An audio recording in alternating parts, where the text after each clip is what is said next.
Old, mumbling and reeking of alcohol, admit it, it's how many of us view your typical homeless person. And look, no doubt it's true in some cases, but there are hundreds of homeless you'd walk past without a clue they're living rough.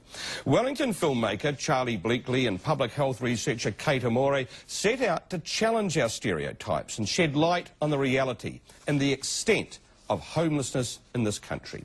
We'll talk to Kate in a moment, but first, this from Jill Higgins.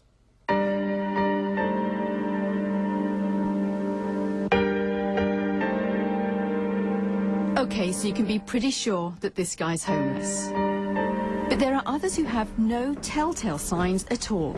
Just the dread of having nowhere to stay. No, you're not crazy, you're just highly stressed. And it's not unreasonable because guess what? You're in fear of your life. They're the hidden homeless, moving from sofa to sofa, kipping in a car or a refuge. Why? Well, most people have their view. Flat broke, social paranoia. They don't have it together enough to sort of realise that they can get themselves out of it. They get benefit, they get money, but that's where they want to be. That wasn't true for Carl. Realised that my parents ain't going to let me back in home, so, you know, went and done a little bit of mischief and a few of my mates, and we decided to build me a hut down over at the train tracks. He was homeless for 15 years. It was definitely warmer than sleeping on concrete. Chucked out by his stepfather as a 14-year-old boy. Just had to look after myself and bring myself up. Tiara did choose to leave her home, if you can call it a choice, to escape domestic violence. I went to all extremes to try and stay at the house I was living at, but the violence just got too much. She couldn't afford another house, didn't seem to qualify for financial help, so ended up in a refuge. Yeah, and this is where my son often pottered around on his bike. Just a handful of clothes and her baby to speak of. You have this vision of a white picket fence, you know, everything that society conjures up, and it's like, well, one day it'll get better, you know, because that's how life's supposed to be when you have a baby. I thought, like, everyone would have a chance to get, like, welfare if they've got, like, nothing. So I always wondered, like, how they manage to fall through the gap. I think there are places, of course, they can go. You go to Housing New Zealand, you know, get a place, and they say, when was the last time you had a place? And it's like, 5, 6 years ago. And they go, well, where you been living? And it's like, oh, on the streets. And they think, well, hang on, why has he been living on the streets? We don't want to put him in one of our houses. Put my name down for Housing New Zealand place, right? About 6 years ago, and I'm still waiting. They are provided for and they do have a choice. I'm sure they have places to go. I think New Zealand looks after their poor really, really well. Did you ever think you would end up living like this? No. You don't think those things, do you? No way. Colin is your traditional down and out, living rough for 30 years now. But it's not what he intended, not what he expected when he started out work as a young man in a woolen mill. I was there for 9.5 years, small arms factory, yeah. And I left there and joined up with a circus, Ashton Circus. So you ran away with the circus? No, I didn't run away. I was with them for about 3 months.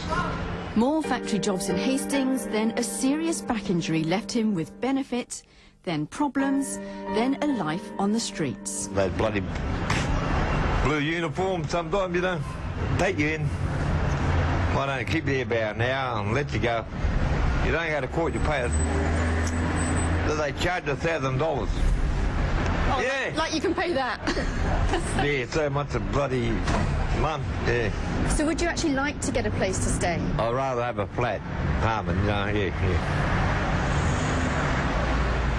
And is there anything you can do about that?